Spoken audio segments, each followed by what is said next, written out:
Hello, and welcome to episode 446 of the Crate and Crowbar, being recorded on a sweltering 2nd of May, 2025. My God, it's hot. It's so hot. You don't have your camera on, but I am rewarding you with the image of my sweaty face in my equally sweaty conservatory, which is just, in the winter, a place where all the cold in the world gathers to decide on its next sort of assault. And where in anything past about April, it's just the hottest room in the universe as well. So that is where I'm calling you from. How you doing, Tom? How's things? Yeah, good, thank you. I'm sparing you my visit over the cam this week, ostensibly because it's probably, hopefully, fingers crossed, the first time my microphone will be probably working for the last few episodes. And so hopefully that's all squared away. And also, yeah, I'm melting like a giant ice lolly. And the first hint of warmth in the UK is always, we basically live in a swamp. As soon as it turns to summer and it gets vaguely warm, we just live in a swamp for 2 weeks and everyone gets very grumpy. So hopefully that grumpiness will not translate to our hot takes this week. It's been hot for like a couple of days, and it rained. That's all it takes. Rained briefly earlier, and I literally went outside and did a whole like Shawshank Redemption moment, staring up at the sky because I just sank to your knees and just splay your arms out. Absolutely, I cannot cope. Well, shall we talk a little bit about Old Skies and perhaps point and click games generally a little bit? Yeah. So Old Skies is the new game from Wadjet Eye Games. They are the studio who have kind of been holding the sort of candle torch for relatively traditional point-and-click adventure games, kind of in the lineage of sort of Broken Sword, I guess, in terms of, you know, some of their tonal references. I encountered them relatively recently with the previous game to Old Skies, which was called Unavowed, which I think you've played as well, right? Yes, I have. Which I think is for me was a real wonderful surprise. Like I was that game is excellent. It has a really brilliant premise, which is basically like wizard detectives, which it does like a really, really good take on.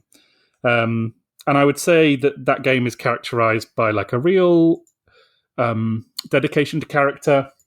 Yeah, a kind of discarding of a lot of the kind of trappings of point and click adventures that, you know, have kind of made the genre a little bit of a laughing stock in recent years. You know, the puzzles tend to be quite modestly designed in terms of like what you need to do. There's not like none of that like combined custard with dragon sperm or whatever stuff that you would get on the old ones from the 90s. And just a kind of a slightly more adult kind of take on the genre, not in the creepy sense, but in a kind of, you know, they feel like relatively grown-up games without being at all kind of po-faced or humorless. Unavowed was kind of campy in its own way because it has all these wizards and genies and demons and stuff like that. Yeah.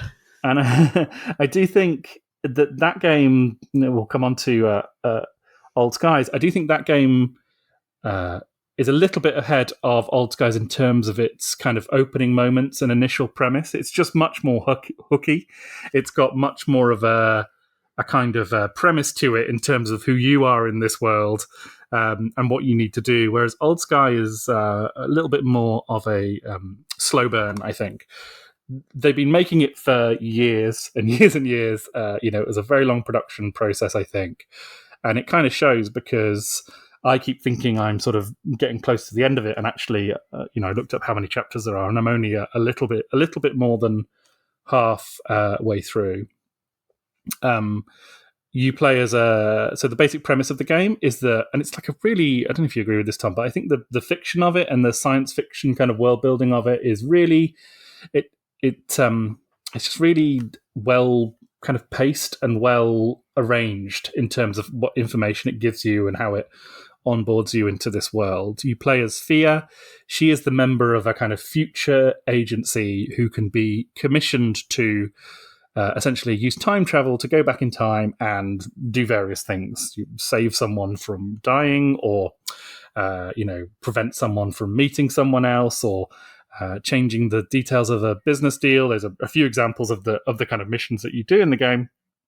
And so you play as her, and you're often accompanying someone back to a period in history where you will have a kind of usually just a handful of locations, 4 or 5, maybe at the most, in each time period, in which to enact whatever the client's kind of wishes are.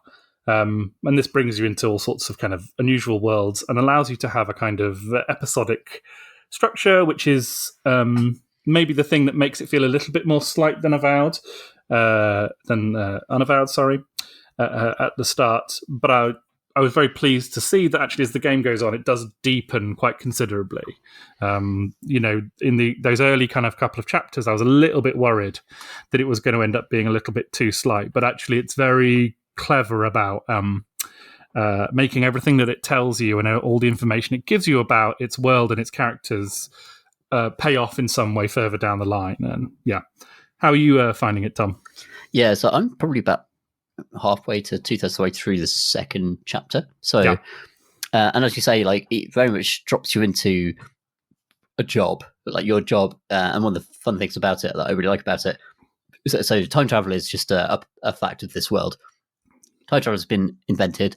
It's a corporate product, and people who pay enough can even revive people or save people's lives in the past in order to keep them in the timeline, because everyone, according to their algorithm, has been assigned a rank, which is one of the many cool little sci-fi concepts that the premise affords. So if you live your life just like as a teacher, and obviously you're affecting people's lives, but you might be ranked low compared to someone who has invented life-saving medicine that elongates the lives of people by 20 years on average across the globe. So you'd be ranked very high, and that kind of affects who you can talk to, who you can mess with. It also is the source of all the stakes so far in the game in terms of like what you can and can't manipulate. Very interesting premise for an adventure game or a puzzle game. But one of the things I really like about it, and one of the things I really like about Widget Eye games generally, and Unavowed as well, is that it's very good at concentrating the decisions you can make. Like it always contracts your choices, so you're not. For me, I'm never in the state where I'm combining everything with everything else. I have a million things, which is a trap that loads of adventure games fall into, because I'm in a different time period, and one of your most useful devices is you can basically call back to the present. You've got like a handler, and they've got a database in front of them. You've got your own database of history, so you can search history for what's going on around you. And when you get names, you can tap that in in a database, and that gives you clues that lets you solve puzzles and also moves the story forwards. Very elegant, but also very constrained, because you only have the names that you've encountered in that particular time period in the 2 or 3 scenes that you've been in. And then when you go to a new time period, that's reset. So it keeps your kind of options very limited and very kind of like structured in a way that lots of adventure games, particularly older ones, don't, where you end up with like an inventory full of yarn and smelly substances and a bottle cap, and Yes. like you end up having rubber chicken with a pulley in it. Yeah. Exactly. Yeah.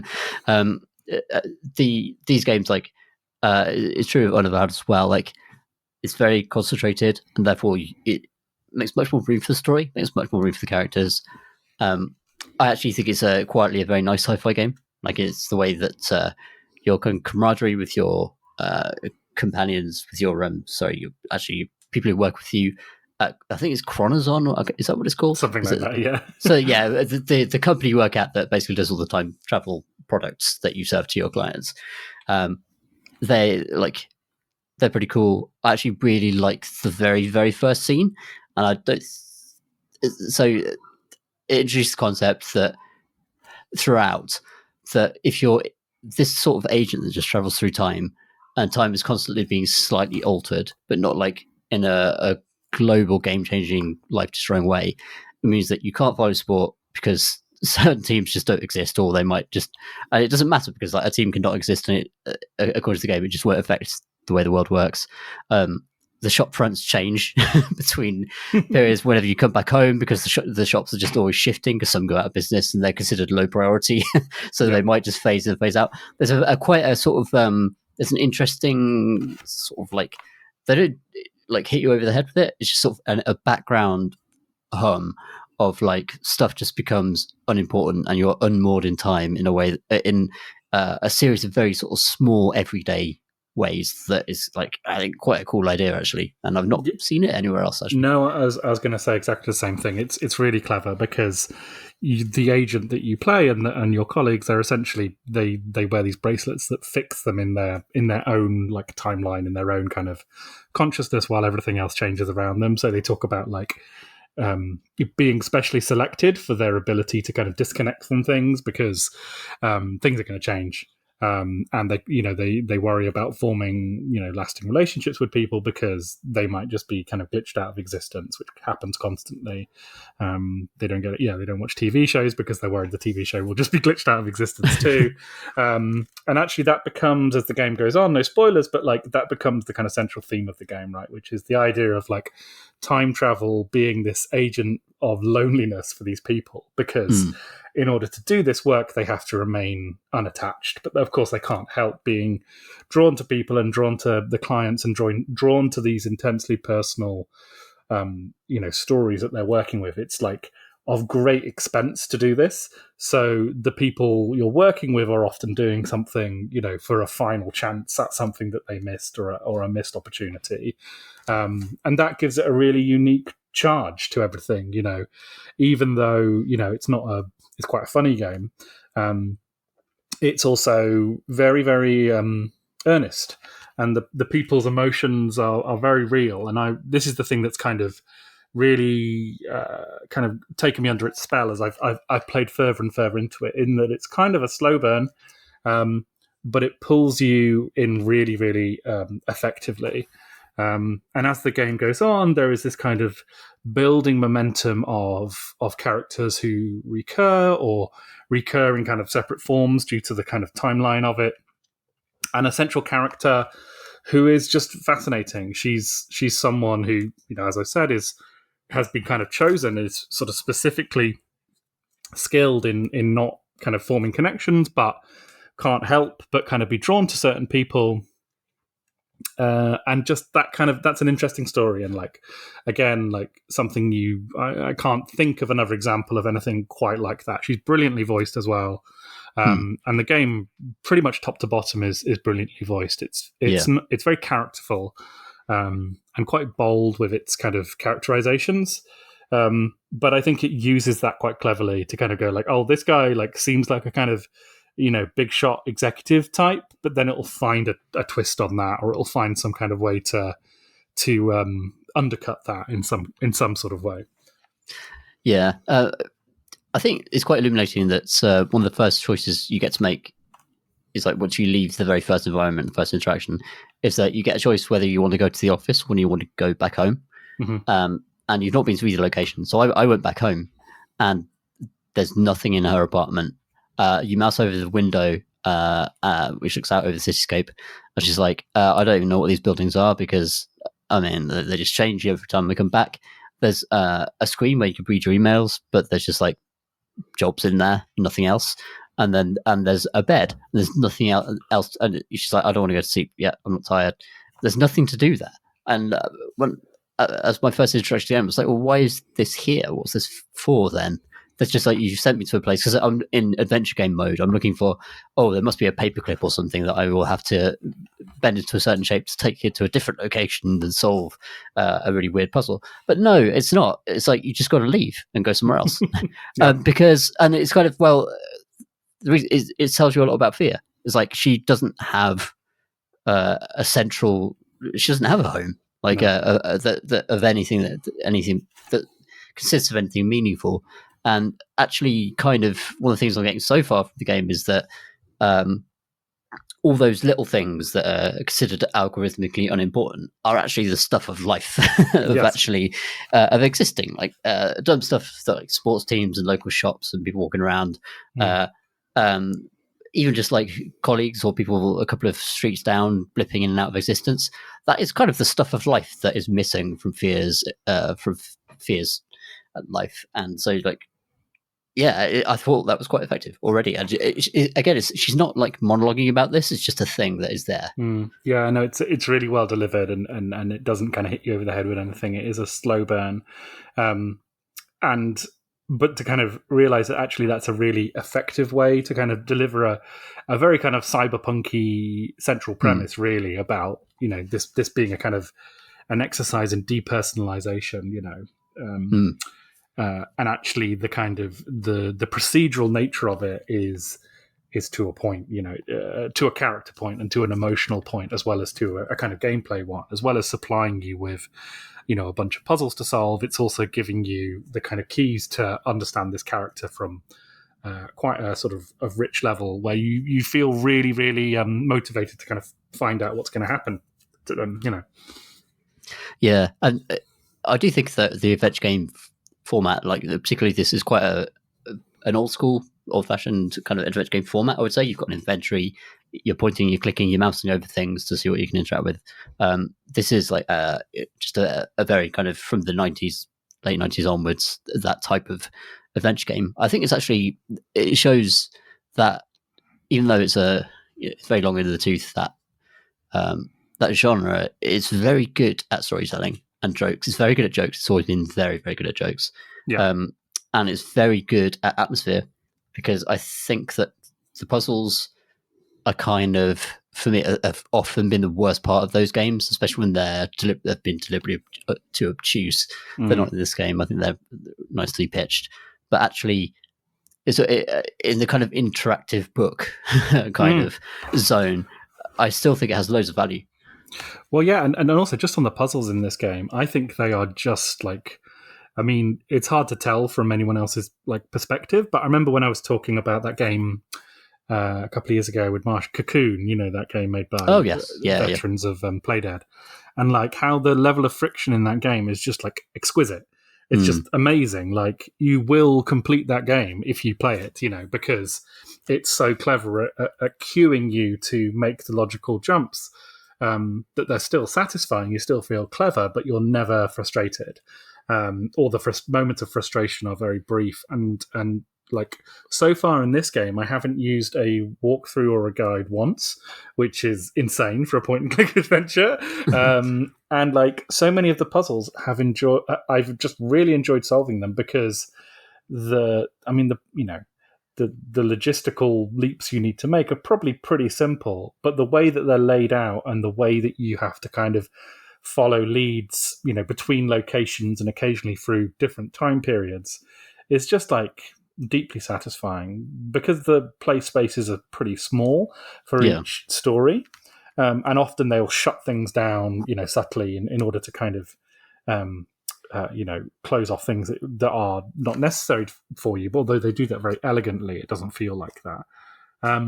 You're never feeling like, you're overwhelmed with the amount of shit you have in your inventory. Everything's quite small. It even does things where, like, you know, in one mission later on, there's like a list of clues that someone's written for themselves to remind themselves of their password, and your major goal for this first part of this particular chapter is to find out what each of those clues refers to.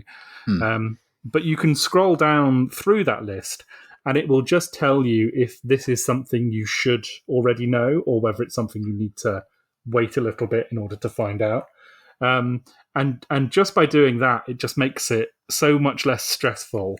You know, it was so often the case in adventure games in years gone by, where you'd be like, you know, have I missed something like hours ago, or is it something, you know, that's in my future at some point? And this game just does a really good job of removing that anxiety from the space. Unavowed is also very good at this, in that both games, they famously, the old adventure games had like tips line and hints lines that you could call for money to get like hints, to get around a certain puzzle. There are entities in both of those games that you can just talk to get a clue. So in this game, you can just call up your guy in the present over a magic phone and ask him what he thinks about the current situation. He'll drop a little clue. In Unavowed, you're traveling with a companion, which is a really cool thing about that game, that this one is kind of slightly different. You're always with someone so far, because you've got your client, but it's slightly different. So in Unavowed, the companions that you choose to take with you through each act, they are basically part of your inventory. They have got their own skills. They've also got their own perspectives on things, and that is a dimension that I really love about Avowed that is a bit different in this one. But nonetheless, like there's always someone to talk to about the situation you're in, who could drop a little hint. There's not too spoilery, but can like push you on a little bit. It's a really nice little cushion, I think, for this type of game. Yeah, I'm excited for you to play the rest of it, because one thing I think this game does really well is build on the ideas that they introduce and kind of find clever and delightful ways to kind of twist them around and change things. So like there's one mechanic which I don't think is a spoiler to mention, which is if your character ever dies, there is a protocol by which you will be rewound to a few minutes earlier in order to prevent that from happening. And that means you get these lovely little puzzle sections, which are very much like the sword combat from the first Monkey Island game. You know, how appropriate you fight like a cow, where there are these little puzzles which you kind of replay over and over again in order to get your kind of desired response. And they're often quite silly and quite funny and playful in how you go about that, you know. Oh, nice. So those are really fun, and again, as the game goes on, like they keep finding ways to twist that formula and change things up and find kind of jokes and things like that to make about it. So I'm still a couple of chapters from the end. Hopefully going to finish it over the weekend, and we'll report that next time we talk on how I think it all plays out. But yeah, I think it's a game that's like grown in my estimation as I've been playing it, basically, from going like, oh, this is like a really solid game, to actually this is telling a story which is really, really rich and unusual, kind of anywhere really. So yeah, it has that thing as well. Time travel, in my experience, in most sort of like passive kind of television, something you absorb passively, like TV shows and films and stuff, often very irritating. As a video game device, time travel is amazing. Like in many genres, it gives you so much leeway. In this game, it uses it just to change environments, to just like fling you back a couple of centuries. There's a really cool device that you hold above your head, and it zaps you into the period dressed for the time. Absolutely love that. That's really fun. And the clients you're taking with you, they love it as well. Like, it's very exciting. Everyone's excited about what's happening. Yes. Which is very encouraging and really pushes things forwards. And yeah, just even stuff, you know, time travel in Braid and bullet time in games. I think time is just a great thing to mess with. It uses as a great storytelling device in this as well, as we described, with the sort of malaise of it in the background. Well, yeah, and being able to do that thing that, Michael York, you know, Basil Exposition does in the second Austin Powers movie, where Austin asks him, like, what about all these ridiculous paradoxes that I could encounter? And he just tells him not to worry about it and try and enjoy himself, you know. And they turn to the audience and say, that goes for you too, you know. Which is certainly true of most time travel stories have to find a way to kind of do that, right? To kind of stop themselves becoming ludicrously, the grandfather paradox is all over this game, and they do address it. Yeah. But there's a real lightness and intelligence with how they address it. You know, we're not in the movie Primer. We're in a world that has really like clearly worked out rules about how this thing works, and actually the kind of unintentional consequences of those things is, as we've discussed, is like a really clever plot point. It's the kind of thematic heart of the game. So like, yeah, like huge points for that, really. Yeah. And they do the time. There is quite, you probably won't have encountered many of them yet, but there are like, puzzles that involve going backwards and forwards between, different time versions of the same event, like a couple of months later, or on one mission. Oh, cool. And on one excellent mission later, a few minutes earlier, before the kind of cool. Before you play through a kind of whole scenario and you think it's over, and then you go back to a few moments before you first played it. And there's all stuff like that, which is super playful and clever. Yeah. So like, before I encountered the second client, I'd read a random clipping that was just completely optional, just in a journal somewhere. I just happened to look at it, that mentioned their situation, the fight game so they're in, like the boxing game in a particular period, and I was familiar with her name before I even met her, like, and that was kind of absorbed through just stuff being around. Yeah. Everything that's placed in the world is very well placed, and it's worth reading stuff because it pays off So far. Just everything's very deliberate, and that's a very nice, reassuring kind of design for an adventure game, where you really don't feel like you're wasting anything. You're just absorbing, and some of it will come back, and there's that little spark of recognition. Oh, yeah, I know who that is. Very good. Because I was world building. Yeah, because I was just thinking about adventure games generally, and thinking we could have a chat about them because they're kind of interesting things. I put a little message on our planning Discord for all the Crit and Crowbar people, and kind of asking them, what their faves were. And, from Marsh talked about like Sam and Max, really enjoying that. And he said Max is just a horrid little monster and the game is gleefully psychotic, which I think is very true. Lots of people talking about the Tentacle. Graham, again, talking about Monkey Island and Sam and Max too. Yeah. But they're interesting games, right? Because I wonder if they're like best experience in childhood. Like, I don't know how likely it is that I am going to like ever play Monkey Island 1 or 2 again. Like, the thought of doing that is like, there's going to be a lot of walking around. There's going to be a lot of traversal, and there's going to be a lot of going through like, joyfully written, but like pretty enormous like dialogue trees. It's like, I love those games, and like I will often return to them in some shape or form. But like, I do wonder about like they have this really weird reputation where everyone thinks about them so fondly, but also people think about their faults and their idiosyncrasies with real intensity as well. So yeah, I was just wondering how you felt about that kind of whole stuff, because I think me and you are more or less exactly the same age, and like it's true that like the early adventure games, the LucasArts one in particular, they were the best looking games, they were the best written games, they had narratives and stories which were way, way, way ahead of kind of anything else, and that gave them such a privileged position. But they were kind of they were fraught with problems in terms of their playability as well, weren't they? Yeah, also just it's severely limited in the interactivity in terms of you can only click on one thing and then click on another thing at any given point. Like moving around the environment was not, for the most part, apart from some pretty horrible timing puzzles in some of those games, not a factor. It was very much just kind of like trying to solve a puzzle to get to the next sort of chapter of the short story you're reading, really. But admittedly, there was some great art in those games that really stuck with me, and I think like it was more just like I thought of them as sort of very vivid short story books.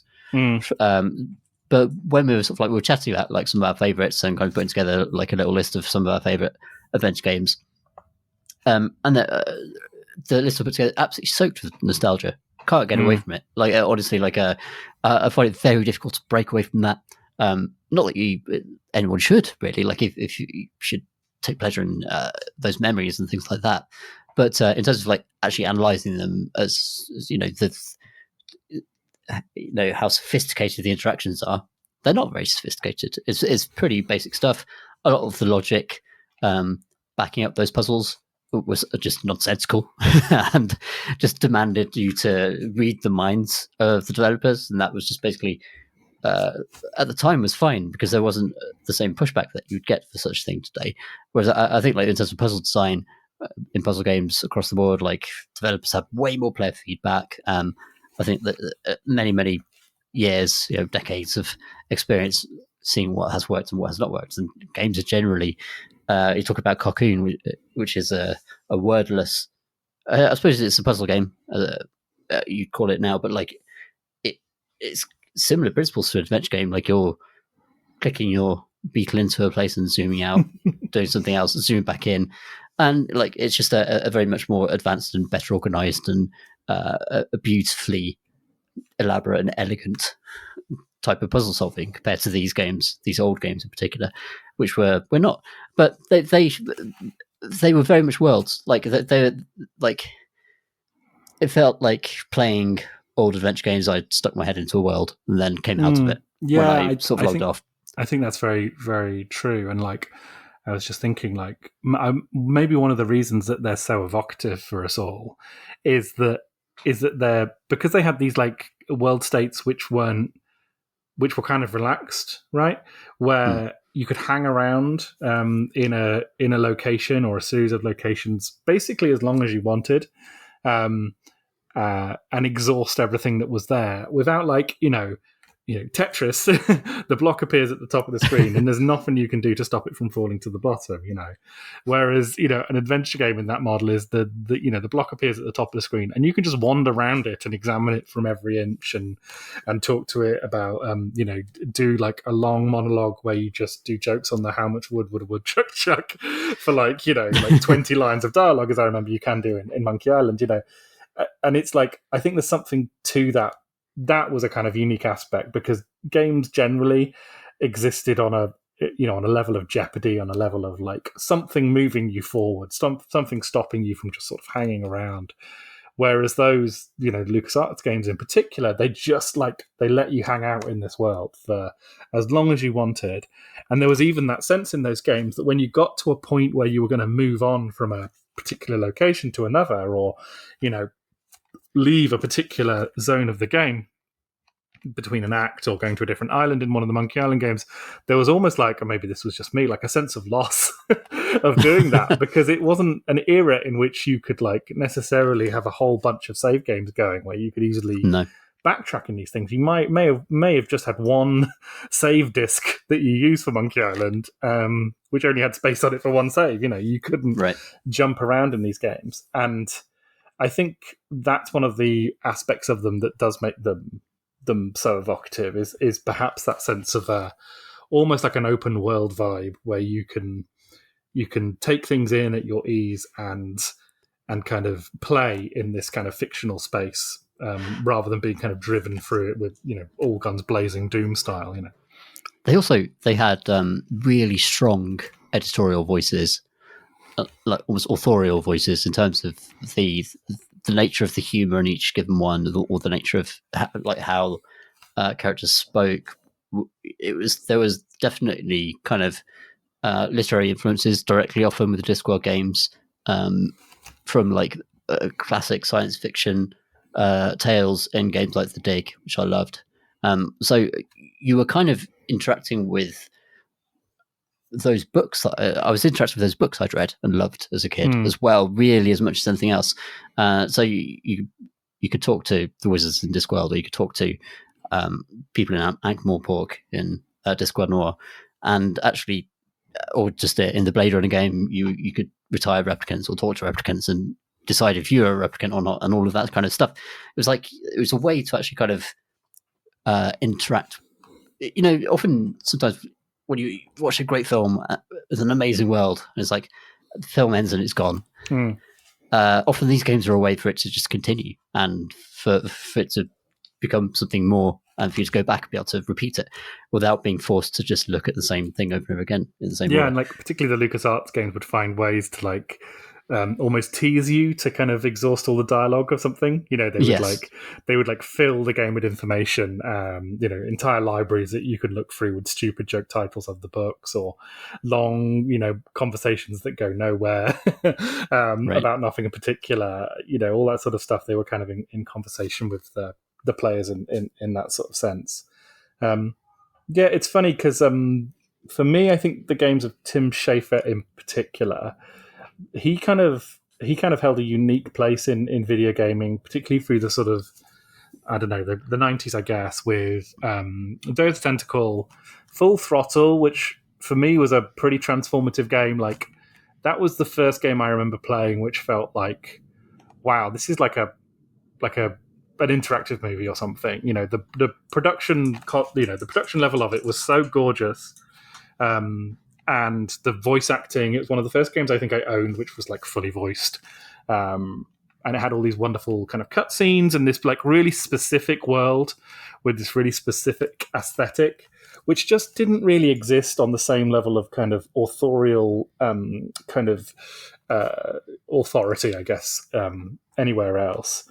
That I could see in the kind of game space, and I found those like a really immersive experience, Full Throttle, and then Grim Fandango, which I know you've put at the top of your list. I've chatted in a couple of places about my experiences with Grim Fandango, because the end of Grim Fandango is like my central like video game loving origin story, really, which is I had a really I'd made the stupid mistake of going to university in London, which you should never do.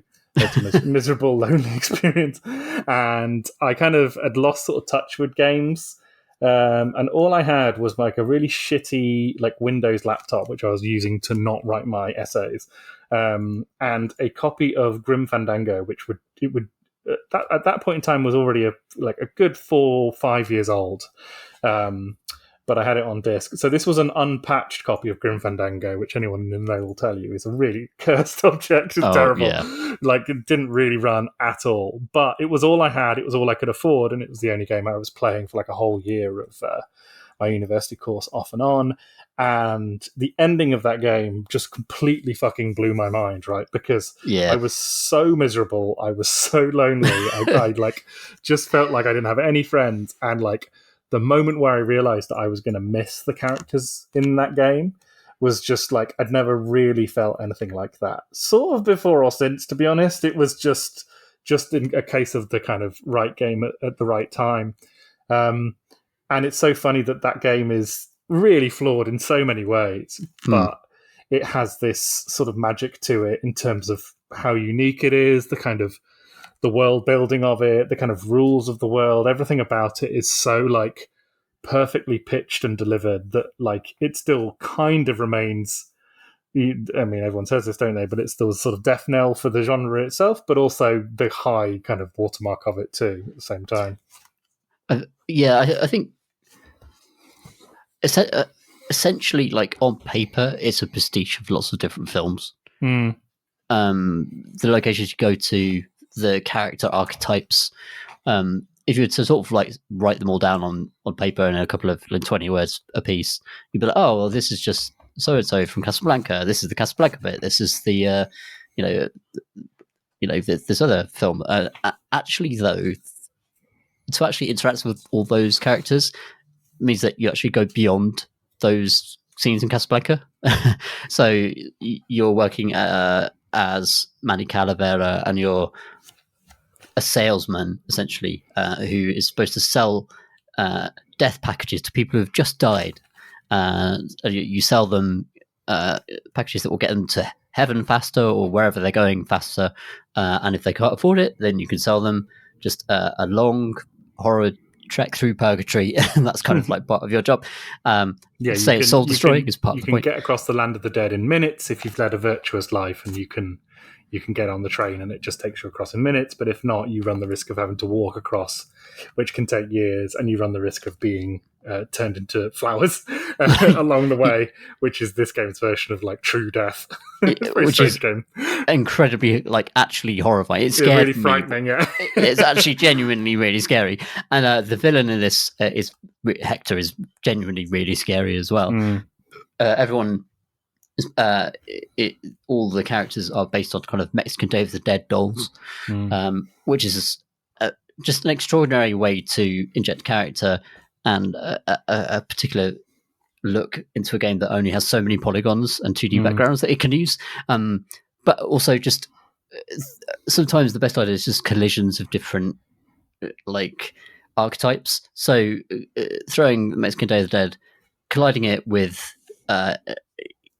yuppie culture in 80s America, and that's your starting point at the top of a skyscraper as a salesman, kind of like Wall Street banker type in a sharp suit, and you put your Grim Reaper vestment on to reap the souls of the newly dead and try to sell them packages, and you complain about it being itchy, and then when you go into the real world, it is an absolutely kind of abstract nightmare. It's just endlessly creative and inventive, and you might meet like a Spanish revolutionary, and she's just a caricature because you get to keep on talking to her like past the scene. You get the cool scene where you're in a underground and with your flashlights, and you want to subvert the system. You want to break this whole thing wide open. But then you get to just to chat with her afterwards, and she's just bored of all this, and maybe like.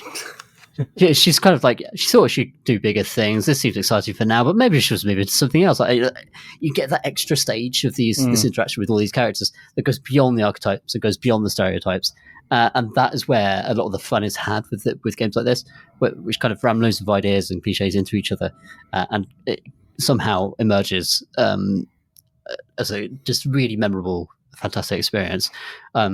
In spite of some of the most horrendous puzzles yes, absolutely. in all of the adventure games, there's an awful bit where there are just like flaming gophers, and there's a bit in a forest where you have to plant a signpost in the ground, and it rotates and points to where you're supposed to dig something up, and it's so precise and finicky. It's absolutely awful. Yeah, awful. Yeah, yeah, it's unbelievably bad. Like, and there is a director's cut to be made of that game where you just sort of like clear that stuff out. Yeah, it has been remastered, so it does work on modern systems. There are modern versions you can buy, but it's one of the few games where even if you have the walkthrough for an adventure game, this adventure game, parts of it are just very irritating to do. Which is a terrible shame because the rest of it is fantastic. And also, I've never desired a game or a TV series of it. It's just it needs to exist as this type of interactive adventure game. This is how it should be, if you know what I mean. Yeah, it's like it is the quality and the cleverness and the creativity of one of the best Pixar movies, right? In terms of its like world building. And I think they actually did a movie quite recently which kind of had some ancestry with it, right? They had was it called Soul? I haven't seen it, but I heard good things.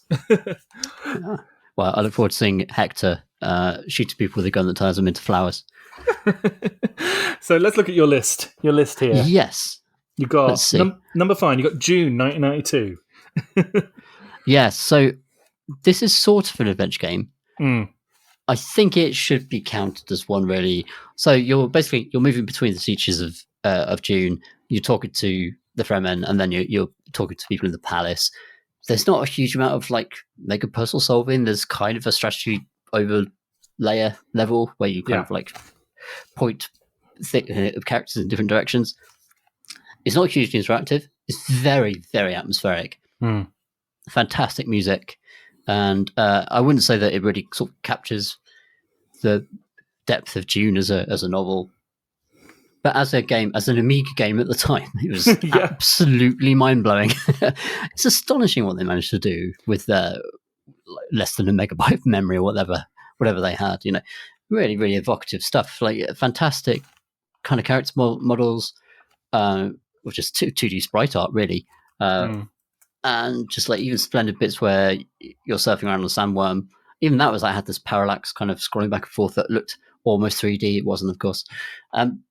It was just extremely evocative and very formative. Like growing up, because I read Dune really young, was really excited by it, and then playing the game was kind of like I said before, just going past the scenes that you've read and going a bit further into it.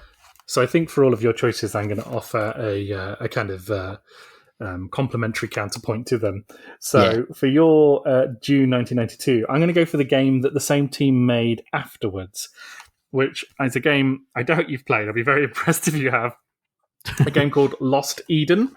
You ever played Lost Eden? No, I don't think I have. I have no idea how this game ended up in my house in the 90s. But Lost Eden was one of those kind of sort of an FMV type game, but with kind of like very strong point and click vibes. It basically took place in a world where humans and dinosaurs coexist. You are like the chosen one or whatever, and you have to kind of go around and recruit all of these various anthropomorphic dinosaur tribes to come and like join your army. It had some very mid-90s like pre-rendered CGI, amazing, some cool cutscenes, very, very beautiful music. No idea who did that. Someone called Stefan de Peek, who is just, I can just see, is just the person who did the music for all of the cryo interactive games, so Dune and all that sort of stuff. But yeah, it was one of those games where like it was like almost like Myst, but with a kind of sort of RTS kind of vibe to it too, because you're sort of moving across a grid trying to find sort of secrets, and it was just fucking like, to my 10-year-old mind, it was just mysterious as fucking balls, basically. Nice. Like, Yeah, it that's was awesome. just so strange to be kind of wandering around this completely unreal space, talking to these complete like freaky like pterodactyl weirdos. And like, Oh, yeah, that's great. I have a real soft spot for the kind of bargain bin FMV, but not so much the kind of like dumbass fox hunt ones, but there was quite a few like earnest ones back then that I like really enjoyed. There was one for the movie Congo, obviously one of the greatest movies of all time, but there was like an FMV game that came along with that, which was kind of, there's some complexity to it. It had some stuff going on. You, So yeah, that's my counterpoint to June. What they did next, Lost you, Eden. Lost Eden. You have reminded me that there was a Rama game based on the Arthur C. Clarke Rama. I think it was multiple books actually. Have you heard of Rama? Jamie, it's kind of a sci-fi staple. Don't think I've heard of Rama actually. That might So be a blind Rama, spot for me. Yeah, Rama is like a cylindrical vessel that humanity finds drifting. Like a few years ago, you might have seen in the news, a cigar-shaped thing cruising through our system, and people are like, "Oh, is this aliens?" I think a lot of them were thinking of Rama. It's basically that shape, and humans board it, and it turns out to be some kind of zoo of loads of different alien species that are kept there, and they made an adventure game out of it. Puzzles were some of the worst puzzles I've ever played in a game ever, but in terms of it was incredibly exciting to go from bit to bit and see the new weird alien wildlife and figure out how to interact with it, what it ate, how to manipulate it. Really exciting stuff. Just that sort of sense of discovery that adventure games are very good at. Yeah, around the same time there was the I Have No Mouth and I Must Scream game as well, which is I think Night Dive are remastering or about to remaster, and it'll be really good when that comes out, because I played that a couple of years ago and it's great. I mean, it's completely fucked up. It has like extended sequences which deal with the Holocaust, which is kind of a lot. But actually, if my memory serves, they do a pretty good job of not making that awful and actually making that kind of, to a point and to something interesting. Because I don't know if you've read the book. It's a very quick read, but it's a really bleak read. Recommend that one. Your number 4 is The Dig. God, this was one of the best demos I ever played back in the early 90s. What a fucking demo that was. I don't think I ever played the full game, but the Dig, where you're Steven Spielberg's foray into video games, where you're a bunch of miserable astronauts up on a planet somewhere. Yep. It's absolutely splendid. It's splendid, like, first of all, because you've landed on a planet and you're discovering loads of really cool alien technology that's like really organic and weird. And also, secondly, because almost immediately your crew gets split up and everyone goes a bit weird. And that is essentially what it's all about, is meeting your disparate crewmates and seeing how they change and how you change in response to your environment. And it's kind of, it's got all of that lovely kind of bubbling. Horror is too strong, but it's just kind of unsettling. It's an unsettling game throughout, about the idea that you can figure out the technology around you and you can essentially ostensibly solve puzzles and master the place, but you're gonna come back wrong afterwards. Yeah, it's very much like powerful. Baby's first cosmic horror, isn't it? And it's the first time I ever encountered a lot of those themes, and I remember finding it absolutely terrifying at the time. I think I ran and got my dad to come and watch one of the cutscenes with me because it was freaking me out so much. Yeah, it's kind of, you could also sort of slightly trust no one. There's like, you sort of have some friends and stuff, and then you might again, it's like, it's weird to say, I'm afraid of spoiling a game that's like, I don't know, 25 years old or whatever. Yeah. But I'm pretty sure there's the good thing is, like, a lot of these games are available to play through like DOSBox and stuff. Like emulators have been really good at preserving these in playable states, and I'm pretty sure you can't buy them anymore. So I don't know, check the laws in your local area about downloading those things. But yeah, I found that, again, you're right, it is sort of baby's first cosmic horror, but you've got to have a first cosmic horror. Yeah, absolutely. Like if you were playing video games in the 90s, like that was how you encountered so many of these things, right? Was through Right. Yeah. If like adventure games can just be on ramps into further fiction that you're going to enjoy for the rest of your life, that's pretty cool. That's a pretty cool legacy. My counterpoint to this is Beneath a Steel Sky. Yeah. Which is obviously a classic, classic. Another Amiga classic. Again, that game was just so like top to bottom packed with like stuff. What a world to spend time in, you know, and what like a clever premise. It was Dave Gibbons, wasn't it? The artist of Watchmen, who did all the is that his name, Dave Gibbons? Have I got that right? Who did all the like art design for it and the character design. And it's this very like beautiful space that you're in, which again was like my first experience of a lot of like, you know, transhuman ideas and like, you know, what if you could live forever inside a machine ideas and all that kind of stuff. It was pleasingly adult as well. And yeah, just again, a real classic. I can hear your cat likes it as well. Sorry, I was hoping you wouldn't be able to hear him. But so I'm on the second floor of my house, and he's just vaulted up through. I don't know how he's done this through the top floor window. He's glitched in. Started wailing. So I'm just going to quickly push him out. Go ahead. God, good thoughts. Yeah, Beneath the Steel Sky. You know what? I don't know why I didn't put it on, because it occurred to me like I have such kind of like clear visions in my mind of the environments, the background environments in those games. And actually, when I first like even started trying to experiment with coding and making games, the first thing I did was draw adventure game backgrounds. I basically wanted to make adventure games, and it was basically like I just basically copied Beneath the Steel Sky because they're so evocative and like quite beautiful, even though they're obviously of dystopian, futuristic cityscapes and stuff like that. But I got super obsessed with that when like similar.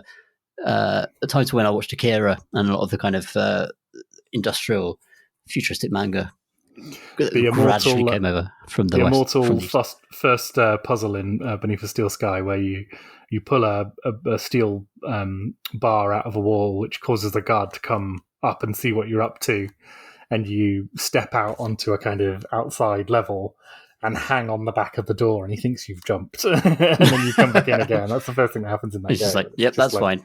Everything checks out here. It's just an everyday occurrence in this world. Number 3, Blade Runner. Now, this game can go fuck itself, right? Because this game is actually broken, I admit. Because the video game press, which I'm holding you personally accountable for, they hyped up this game so hard for so long, right? I love it. To the point where it was just impossible not to buy it. And I bought it. And this was a game they advertised as like having basically its own inner life. They were like, you know, this game will basically just run whatever you do. You don't even have to play it. You know, this story is going to happen. These characters are real, which wasn't true. But you know, it was a very beautiful game. It certainly like is as a tribute and a kind of repurposing of the Blade Runner world. It certainly does some exquisite stuff. But my version of it just broke after one character ran off screen, and there was no way of fixing it. There was literally no way of fixing it. I couldn't patch it. I couldn't change it. I couldn't restart the game because I could restart the game from the beginning, play it the whole way through, and then the same thing would happen each and every time. So it was one of those like 90s PC games where I was like, well, that was a waste of like, you know, 6 months worth of pocket money. I just this game has just locked me out of playing past a certain point for like God knows why. I just didn't like the 486 or whatever. But yeah, Blade Runner. Explain yourself.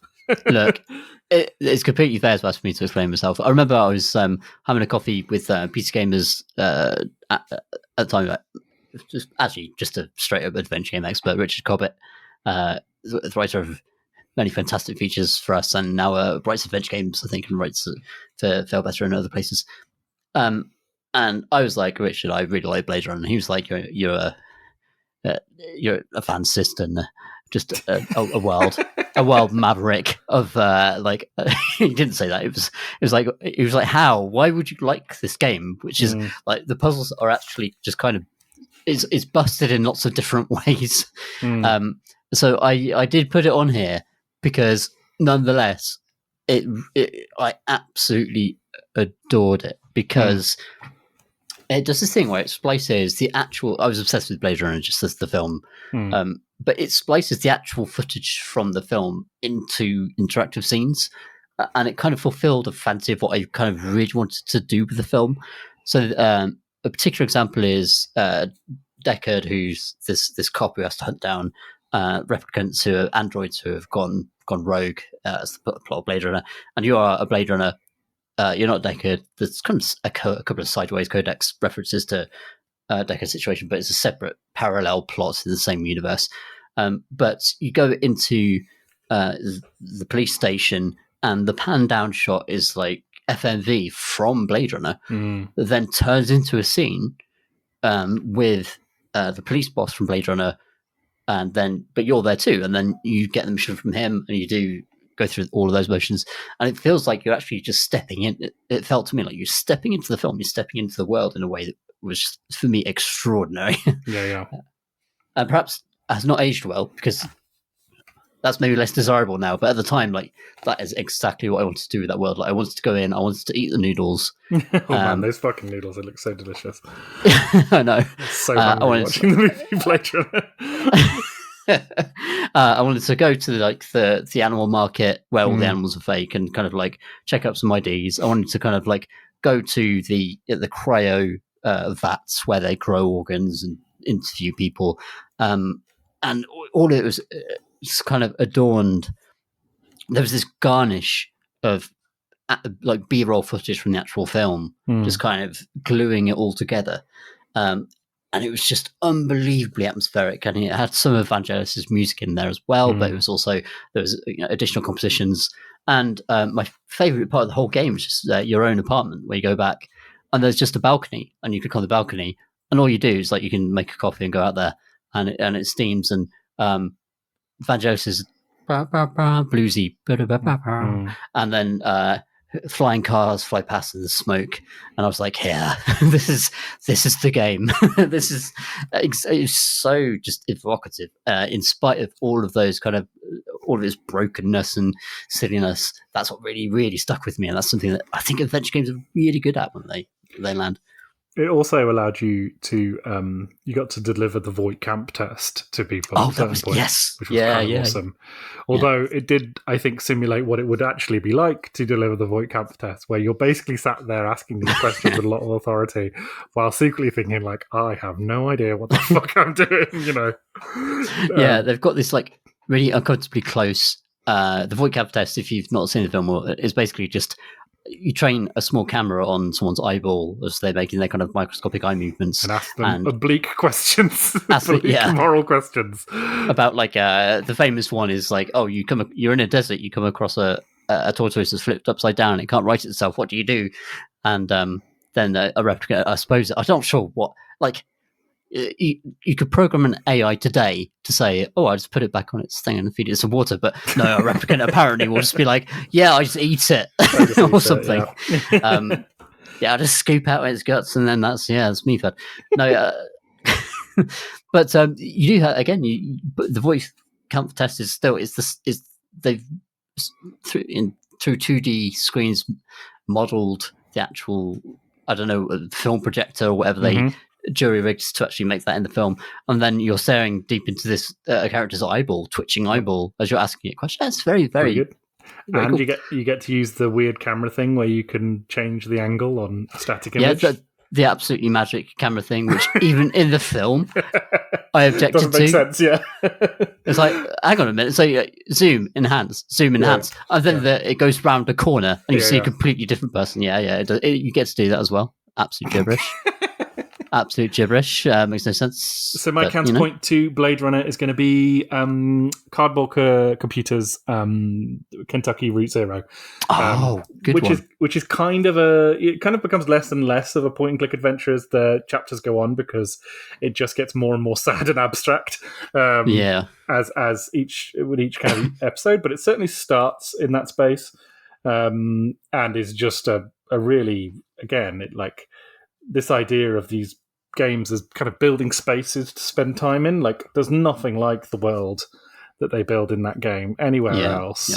It's done with like just pure poetry in a way that I think is entirely unique, and I am always like half an eye on what they're going to do next, because in the same sort of way as something like Grim Fandango, Kentucky Route Zero as a whole is like a real work of art and a real kind of masterpiece of the form.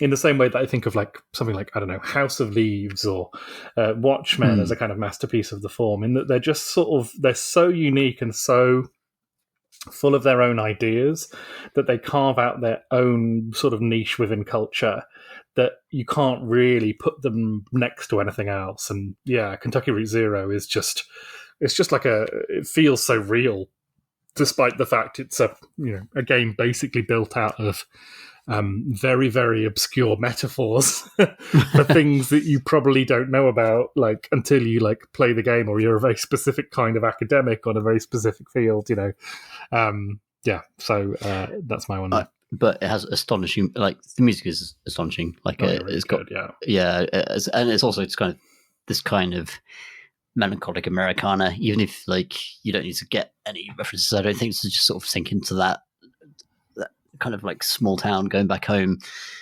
going on the road, kind of the vibes are real, the vibes are strong, and it's as you say, it's singular. Like, it couldn't be any other way. Like, what else? It's just it just is. It's kind of sometimes like really beautiful pieces of creative work just exist. It's like, well, I'll experience that. It's like, you can't. It's hard to criticize because it's just beautiful. As kids today would say, it's so over. Number 2, Monkey Island 2. This is your number 2. My favorite Monkey Island.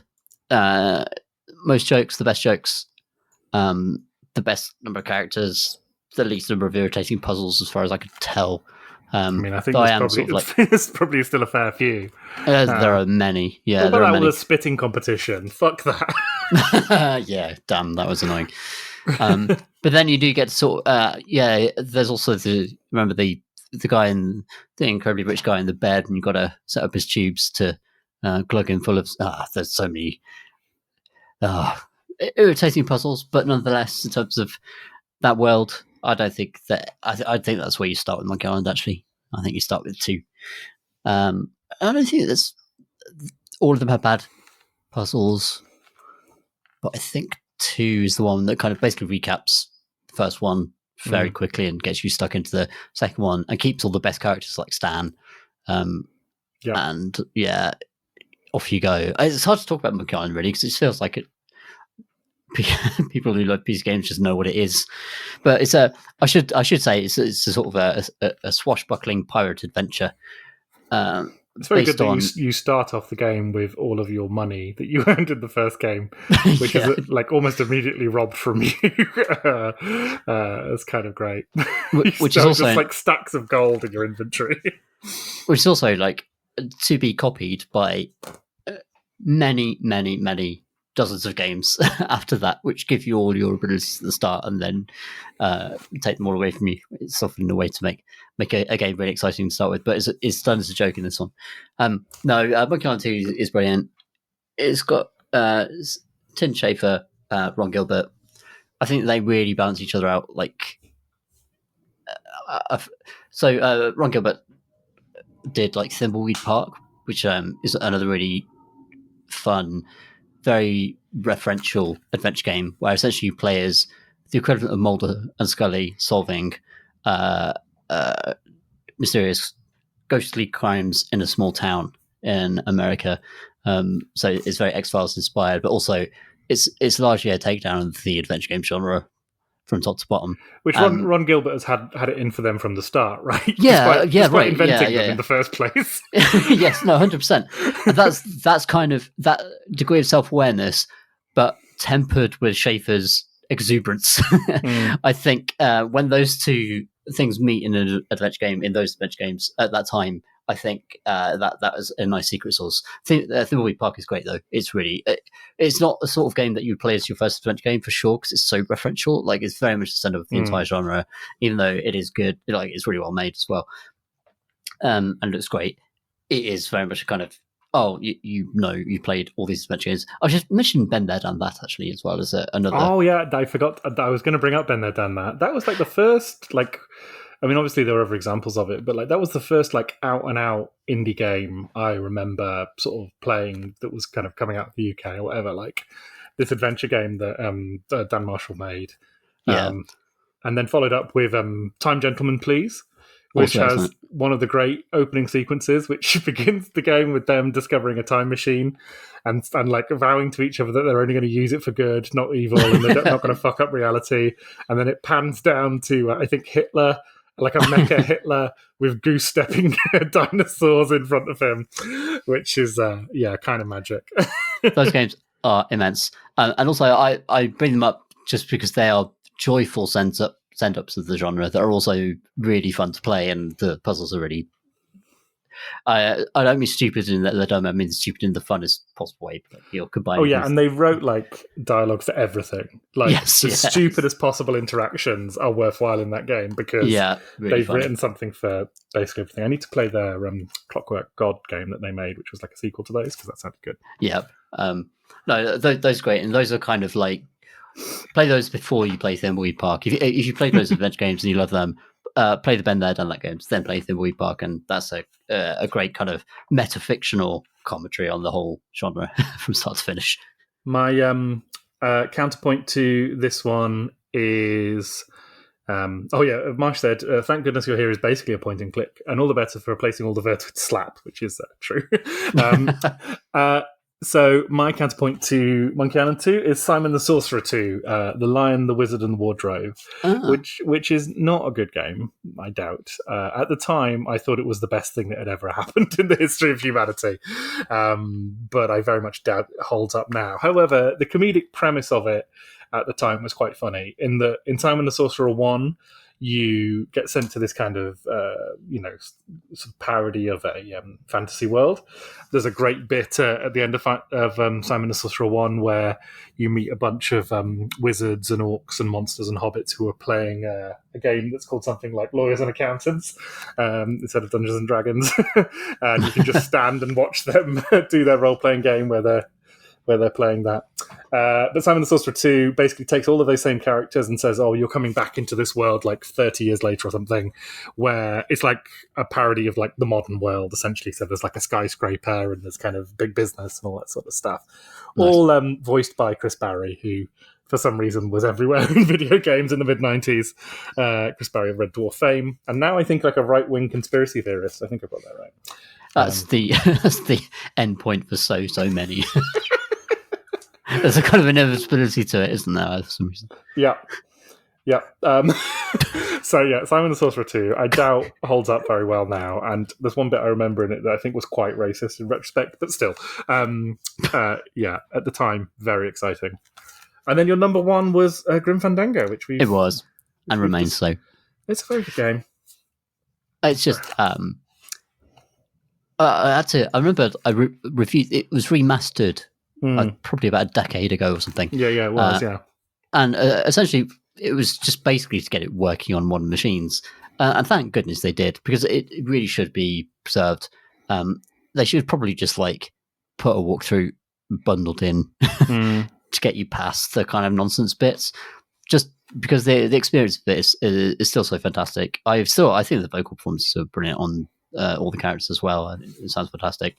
I think they're really well directed. I don't know how they were recorded, but like, to me, it's still such a vivid world. And more than anything, even though like much of the joy I've taken in the adventure games we've discussed have been about pushing through the screen of films and things I've seen to go to the next level, this is a thing that doesn't exist in cinema, actually, even though it's taking it's borrowing from so many different films and so many different cliches. The world it eventually concocts is its own thing, and I've not experienced anything else that has been so kind of like sardonic and knowing and funny, and just kind of there's a melancholy to it as well as this kind of beautiful sense of humor about death and the journey into the afterlife that I think has stayed with me ever since I played it, and then came back when I played it again and again. Yeah, no, it must be nice for Tim Schafer to have. I would say it's almost sounding sarcastic there, but like created a game that is like can stand alongside, you know, Silent Hill 2 and Shadow of the Colossus, and, you know, name your favorite numinous transcendental video game experience, despite being full of, like, you know, gags and stupid jokes about, you know, whatever the hell, you know. It's kind of it's a very funny game, and yet still kind of stands among kind of, you know, deeply humorless games like that, you know, in the kind of pantheon of great games, isn't it? But I think the epitome of it for me is like the idea of sprouting flowers is the ultimate death in the dead world that you occupy. And there's just such a fantastic line about pushing up flowers that it's just such a dark joke. I felt like all the good jokes went in, and so many of them are gold. And like the characterization is so good, and when characters choose to get bored of you as a player that is just badgering them, which is also another thing that adventure games have to do, because you're talking to everyone relentlessly over and over annoying again. Everyone, Even those lines are really funny. It's its own thing. I think, it's weird to put it alongside. It's not weird to put it alongside. I agree with you. Putting it alongside stuff like Shadow of the Colossus, and like that is a video game thing. That is just singularly a video game thing. Like it exists in that medium and is perfect within those rules. And they're just these like spaces that people carry around with them for the rest of their lives. Essentially, it's kind of amazing, really. All right, should we stop nattering about adventure games now and get back to the point and click adventure that is our real lives? Feels like a point and click adventure at the moment. It's going to be like, click on fridge, click on ice pack. Cold pack. I've got in there. Find out Emma's taken it. Oh, it's gone. Some sort of elaborate. I'm going to have to obviously forge a moustache in order to break into a local police station in order to gain a key that I can use to then forge one, and so on and so forth forever. I feel like there was something very comforting about a big list of verbs at the bottom of the screen, all of which that could have been easily replaced by like use. You know, it took so long for them to work out that you could just go by context, and just clicking on an item and clicking on an object would be fine. You didn't have to specify whether it was push or pull. I don't understand. Like, I would love to know how that happened, because I don't understand how you don't sit there and look at it and it's like, okay, let's just give the player loads of verbs and they can use all these verbs on everything. But each verb you add creates like an exponential number of extra dialogue or like messages that you need to write to say no, you can't actually. Yeah, all of which to say no. And it must be from the era where, like, you know, the space quests and the King's quests and the Leisure Suit Larrys, where they would have a text parser where you would have your items, you'd type items and it would give you a list of what you had, and then you had to like be really specific about what you wanted to do. And so in the LucasArts games in particular, they were like, oh, we're going to take away that level of friction by just like spelling out 9 different verbs for you, which will cover more or less everything. No one was like, could we just do it in 2? Yeah. Because like in those old adventure games, I bet about 90 to 95% of all of the dialogue in it, or all of the messages the player is given, is like, you can't do this. Yeah. It's just saying no to the player.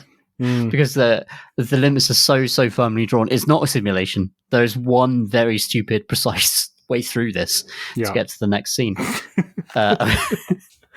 Yeah. I think it was Full Throttle, which was the first one to have a kind of very like badass metal context-sensitive thing where it was like fists, feet, mouth, and then there was another one too. That's good. And that kind of, that was pretty awesome. That's also just great for jokes. Like Yeah, like the first puzzle in that game is you're trying to work out how to like get the bartender to give you your keys, and you realise that the only way you can do it is to duff him up by using your fists on him, which is kind of great. All right, well, that is all the podcasting we have time for tonight. Thanks for listening. You can hang out with us on our community, on our Discord channel, a link for which is on our website, www.crateandcrowbar.com. If you want to send us some questions, we are going to do some questions sometime soon. You can send it to us via the question sub-channel on said Discord, or you can email it to us at questions@crateandcrowbar.com. We're also on YouTube at youtube.com/crateandcrowbar. Crate and Crowbar is very kindly funded by our Patreon backers. If you'd like to know more about supporting our podcast and its various spin-offs, patreon.com/Crate and Crowbar. And we are also on Blue Sky now at crateandcrowbar.bisky.social. That's it. That's everything. Thank you very much for listening. Tom, I hope you have a lovely week. Likewise, Jamie. Likewise. Thanks for listening, everybody. Thanks for listening, everybody. Bye.